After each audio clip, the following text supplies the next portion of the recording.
Hello, welcome to my supermarket series. I'm back and I have been requested to look at fruit winders. So these are often what parents will buy their children to go into things like lunch boxes. And actually you can see that behind me there is a massive array of basically the same thing. So, you know, I remember being sucked in by this type of thing, an organic version, however, when my daughter was little. And when I start looking at what's in them, you know, it does say 70% fruit. So we kind of go, oh, that's good, that's excellent, 70% fruit. But actually, as I start to come down through the ingredients, I've got puree from concentrate, which basically means that all of the goodness out of the fruit's been taken out and it's now just sugar with a bit of flavouring. Albeit natural flavouring, but it's still the same thing. Glucose syrup, so sugar. Maltodextrin, so sugar. Sugar, which is sugar. And then I come down, I've got a whole stack of random ingredients. And so ultimately, they're called fruit winders because once upon a time, it may well have been fruit, but it's now so far removed from being fruit, it's just really a whole load of sugar.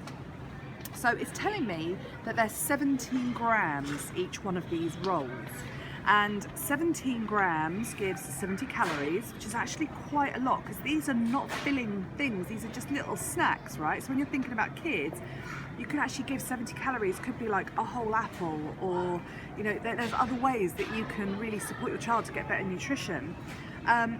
It also tells me that out of 17 grams, 13 grams of it is a carbohydrate, and scarily, 6.3 grams of that is what sugars. Out of 17 grams, that's an astonishing amount of the carbohydrate that sugars in a fruit roll-up.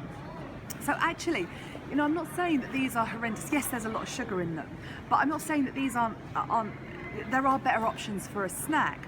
But if you are going to give this to your child, then you just really want to make sure that they're not just having this with some crisps and, you know, just some bread, which is going to spike the blood sugars. It's going to make the blood sugars crash back down again. We start to notice some crazy kid-like behaviour, and ultimately you need to make sure that your child is then also getting some really good fats to go with it. Fats and protein will balance out any kind of carbohydrate spiking from this. So the way that we would get fats is things like avocados, nuts, seeds, provided your child doesn't have a nut allergy, lots of oils, butter, that kind of thing.